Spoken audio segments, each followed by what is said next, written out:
não é do conhecimento do público em geral, hand layup, processos, super processos industriais, né?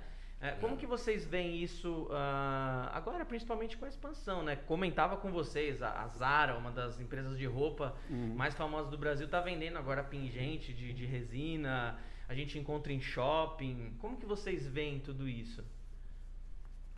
Olha, essa expansão, ela precisa acontecer e, de novo, é responsabilidade de todos nós.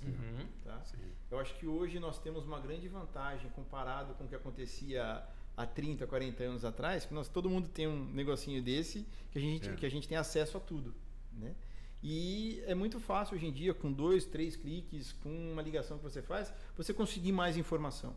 Tá? O Fábio falou aqui 5 ou 6 aplicações, mas você falou que temos mais de 50 mil. Exato. Em algumas fontes, a gente já cita mais de 70 mil aplicações catalogadas. O limite é a imaginação. O limite é a imaginação. Você pode pensar em qualquer peça, em qualquer formato e fazer isso. Dá para fazer. Você pode fazer um bloco e usinar ele de alguma maneira, ou já fazer no formato final. Isso não tem limite, na verdade.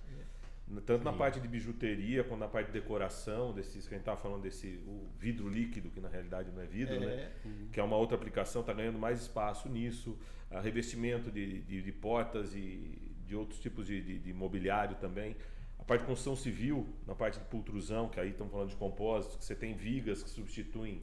Você faz viga pultrudada substituindo aço. Tá. E você tem uma resistência. Faz uma ponte inteira disso. Essa é uma das grandes aplicações do futuro. Que já está chegando agora no presente. Porque o tempo de construção é muito fácil. O tempo de montagem, o manuseio, você não precisa de guindastes, de peças pesadas para manusear uma viga de concreto, um pilar. Você faz isso com uma furadeirinha, você parafusa e junta as peças. Você não precisa furar uma chapa de aço de tudo que é tamanho. Tem essa questão que você colocou bem, os custos logísticos são muito grandes, né? Então, por exemplo, um mármore sintético hoje ele é por alguns motivos procurado nos Estados Unidos, por exemplo, muito procurado por conta de algumas vantagens, inclusive a questão logística. É muito mais leve você levar um compósito, um mármore sintético, do que você levar uma pedra natural, né? Além da flexibilidade, da disponibilidade de cores que você pode ter. Isso, dos efeitos que você pode criar. E esse negócio do poste que você falou, acho que tem um pouco isso também, né? Um poste de compósito você consegue levar em localidades muito distantes de uma maneira muito mais... Ele começou a ampliação, né, nesse sentido, né? Na região lá do norte, né? Você transporta em fardos pelo mar, pelo rio. Então, ele vai boiando. Tem uma foto aqui, agora não vai ser fácil, mas tem uma foto de uma criança segurando um poste. Não é um poste tão grande, mas porque ele é muito mais leve, é muito mais fácil. Você não precisa de estrutura para instalar um poste de compósitos, né? Então, você tem várias. Você comentou do mármore sintético, tem vários tipos de mármore sintético, né? Você tem desde o mármore sintético, que é aquele que a gente vê mais em home center, que é um pouco mais barato, né? Mais popular, tem alguns bastante sofisticados. Até que é o Engineer Stone, que é aquela são lindos. Seria uma pedra que nós vemos mais nessas lojas de móveis planejados, aqueles vermelhos, né? Que aliás são muito mais caros do que a pedra natural. Mais caro, mas também assim, não tem porosidade, né? Você tem uma série de vantagens. Exatamente. Vocês falaram, isso me fez lembrar meu pai. Ele começou aqui no Brasil fazendo cópias daquelas estatuetas, Capo de Monte, sabe? Com mármore sintético, digamos, né? Com resina de poliéster, cargas e fundido em borracha de silicone, enfim. Era o molde dele. E olha só, hein, como você perguntou agora, que você falou desses processos que tem disponível hoje.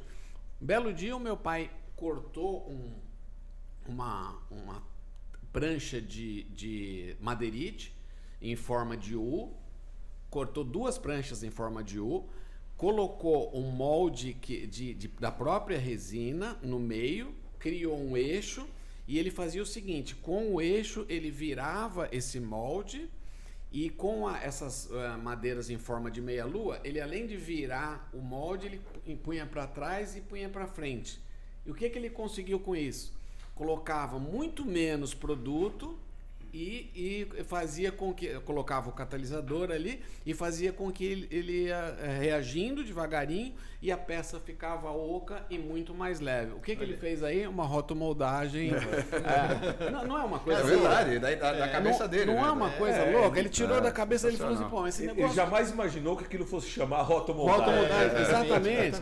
Ele começou e que ia ali... vender tanto produto. Exatamente. Cara, é impressionante. Ele fez aquele equipamento rústico, né? Mas ainda dava certo. Então ele fazia umas peças de abajur gigante, que até então ele tinha que colocar um monte de resina ali. Ele inventou colocar resto de material, pedra. Ele inventou um monte de coisa, mas depois ele que teve essa ideia. Vou fazer um oco e ainda sem junta nos moldes, né? Sem... Porque antes você fazia com silicone, você tinha junta. Uhum. E dessa forma você não tinha junta, porque você abria um molde... Não precisava nem dar acababamento. Olha só. Você abria um molde e não tinha junta. E o que ele fez aí? Da cabeça dele, uma rotomoldagem. Um caso interessante mesmo. Legal.